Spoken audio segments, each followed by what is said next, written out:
जय Malhar news चॅनलच्या सर्व प्रेक्षकांना सपना चौधरीचा नमस्कार। नंदुरबार जिल्ह्यात सध्या इंधन तुटवड्याच्या अफवेमुळे नागरिकांमध्ये भीतीचे वातावरण निर्माण झाले आहे। काल रात्रीपासूनच जिल्ह्यातील विविध पेट्रोल पंपांवर वाहनधारकांनी मोठ्या प्रमाणावर वाहनांमध्ये डिझेल व पेट्रोल भरण्यासाठी गर्दी केली असून पेट्रोल पंपावर वाहनांच्या लांबच लांब रांगा लागल्याचे चित्र पाहायला मिळत आहे। आखाती देशांमध्ये सुरू असलेल्या युद्धाच्या पार्श्वभूमीवर इंधनाचा तुटवडा भासेल अशी चर्चा सोशल मीडियावर वेगाने पसरली असून या अफवेमुळे नागरिकांनी आपल्या वाहनांमध्ये तसेच ड्रम व बॅरलमध्ये पेट्रोल आणि डिझेल साठवण्याचा प्रयत्न करत पंपांवर धाव घेतली।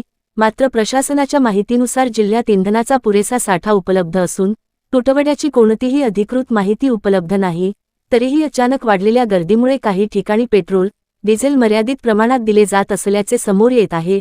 इंधन पुरवठा करणारी वाहने काही प्रमाणात उशिराने पोहोचत असली तरी इंधन संपलेले नसून पुरवठा सुरळीत ठेवण्याचे प्रयत्न सुरू आहेत। दरम्यान नागरिकांनी अफवांवर विश्वास न ठेवता संयम बाळगावा आणि गरजेनुसारच इंधन भरून घ्यावे असे आवाहन प्रशासनाकडून करण्यात आले आहे।